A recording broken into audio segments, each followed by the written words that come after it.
Ce récit a été rendu par Louise Fatou. En Ituri, les groupes milices locaux expriment leur détermination à poursuivre avec le processus de la paix.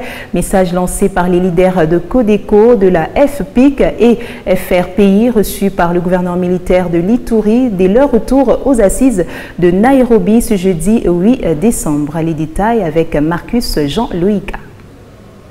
Les miliciens de la Codeco, du FPC et de la FRPI réitèrent leur engagement à mettre fin aux hostilités en Ituri pour contribuer à la pacification de cette province. Cependant, ils plaident auprès du gouvernement pour l'accélération de la mise en œuvre du programme DDRCS. Ces membres des groupes armés, favorables au processus de la paix, l'ont dit ce jeudi au sorti d'une audience avec le gouverneur militaire de l'Ituri, aussitôt rentré des pourparlers de Nairobi. La population doit vaquer librement à leurs occupations. Nous sommes engagés pour la paix. La FPIC est déterminée pour la paix et de bien gérer sa responsabilité. C'est le bon moment de construire notre pays. C'est le bon moment de réhabiliter notre route pour que demain nous soyons aussi heureux comme les autres vivent dans leur province. Au gouvernement vraiment d'accélérer tous les programmes. Le PDDRCS, d'ailleurs la FRPI avait déjà lancé le désarmement à Karachi, ça fait 2 ans.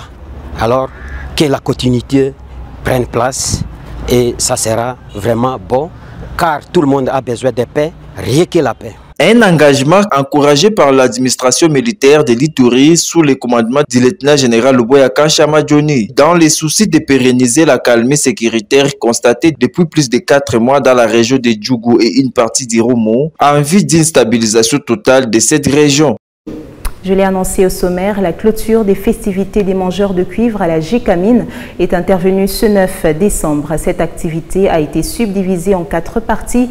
La messe d'action de grâce, le dépôt des gerbes des fleurs au cimetière des sapins, la visite des accidentés de travail de la société, des activités sportives ainsi qu'un cocktail réservé aux employés de cette entreprise. Léopold Kingou. 4 grandes articulations ont marqué la clôture de la fête de mangeurs des cuivres, tradition perpétuée depuis plusieurs années par les agents et cadres de la Gécamine, société anonyme. D'abord une célébration eucharistique à la cathédrale Sainte-Barbe et Saint-Éloi où l'abbé Eustache a rappelé dans son homélie que cette fête révèle le caractère sacré du travail. C'est célébrer la noblesse et la sanctification du travail.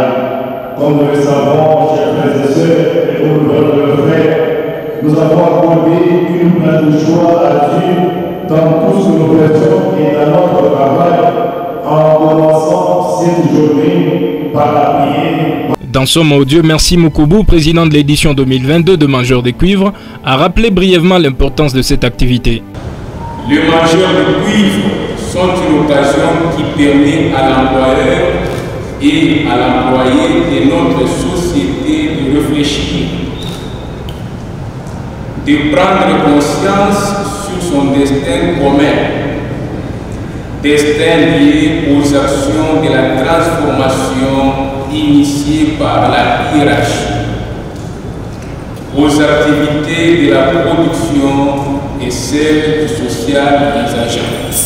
Après cette étape, le comité de coordination d'autres cadres et agents se sont rendus au cimetière de Sapin pour honorer les travailleurs disparus, d'abord au mémorial principal et aux autres mémoriaux auxiliaires, avant de se rendre à l'hôpital du personnel d'écologie pour visiter les accidentés de travail. Après cette étape, un match de football a opposé les femmes. Les hommes, quant à eux, ont livré un match de basketball avant finalement un cocktail au chapiteau Rejoice